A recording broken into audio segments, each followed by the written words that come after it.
भाषेमध्ये तुमच्या मित्रांना सांगायचं तुम्ही, आणि मित्रांना सांगून आपल्याला त्या शाळेमध्ये ॲडमिशन घ्यायचं आहे. बरोबर आहे. तिकडे सगळी सुविधा आहे, तिथे हॉस्टेल आहे, जेवणाची सोय आहे, उत्तम प्रकारचं जेवण आहे, निसर्गरम्य परिसर आहे. सगळ्या मित्रांना सांगायचं. आता तुमचे जरी आलेले नाहीत मित्र, तुम्ही सांगायचं.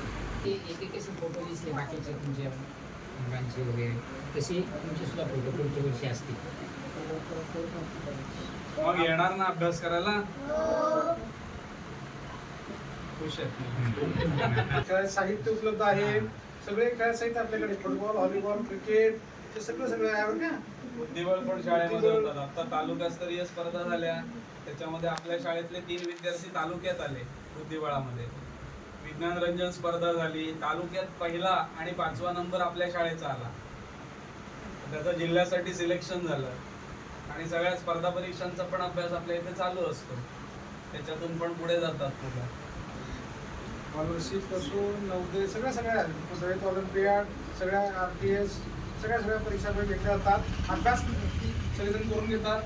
विज्ञान असेल, गणित असेल, बुद्धिमत्ता असेल, मराठी, हिंदी, प्रत्येक विषयाचा, समाजशास्त्र, सगळ्या विषयाचा व्यवस्थित अभ्यास करून घेतात.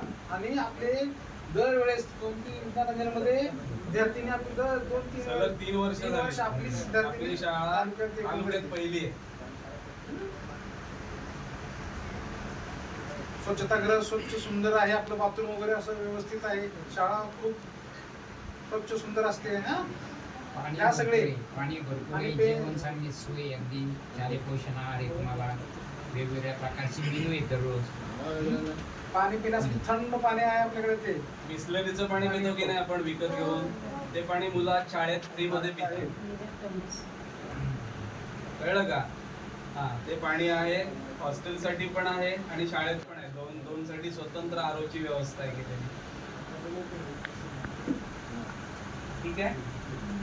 घरी पडणार ना, मग त्या शाळेमध्ये जायचं.